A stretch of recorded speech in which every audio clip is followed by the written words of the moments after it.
My name is Maggie McMurtry, and this is my story. I've been coming to Kara City for regularly for about 2 or 3 years now. I have not publicly shared this story yet. This is something that will be new knowledge for a lot of people, especially for my family. I was not raised a Christian.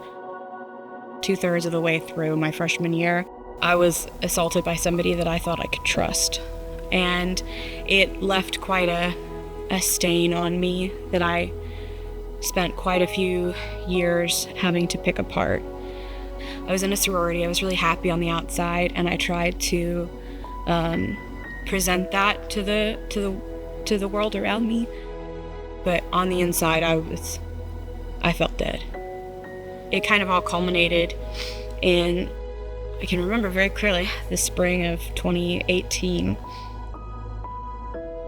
I couldn't do it. I was just so alone. I couldn't do it anymore. And I decided that it would be better if I wasn't there.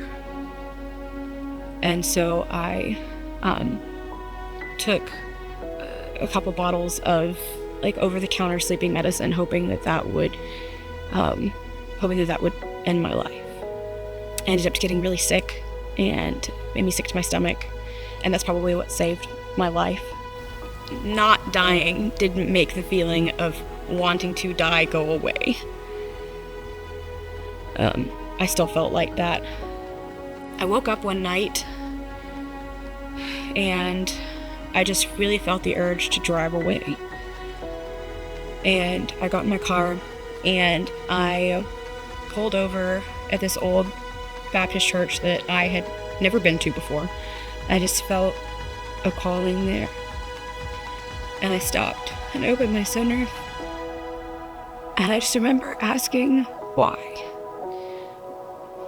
Why me? Why was I left alone? Why did I feel so unworthy of accepting love? Or why did I feel so unclean down to my soul? And I remember feeling this presence, I don't really know how to describe it, wash over me. You know, I didn't get a vision or hear words from God, but I felt something that I hadn't felt in a really long time, and that was peace. And I really cannot describe it to you, but I left changed.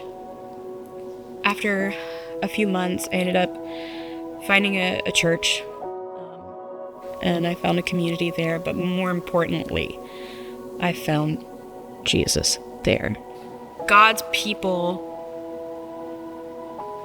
brought me to Jesus. It was every Christian that I met along the way who spurred me forward, who helped remind me to look for God's presence, who helped show me the love of Jesus, that helped bring me out of the hole that I was in.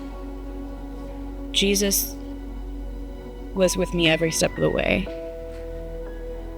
And he gave me so many tools to rise out of the low that I was in. He gave me his presence. He gave me people to guide me along the way. He gave me his church to teach me the word that I had not heard before. And he gave me my life.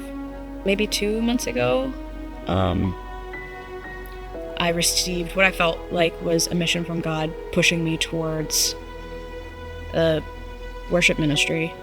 And in the fall, I start a worship music program that will hopefully help build my worship music skills, but also help build my pastoral skills. And my goal right now is to become a worship pastor. But it is crazy how God sends us on missions that we feel entirely unprepared for. But I know that he's with me and that I may not feel prepared, but he is. The good life would not exist without Jesus. The good life that I have found, that I have built every step of the way with him could not exist without Jesus.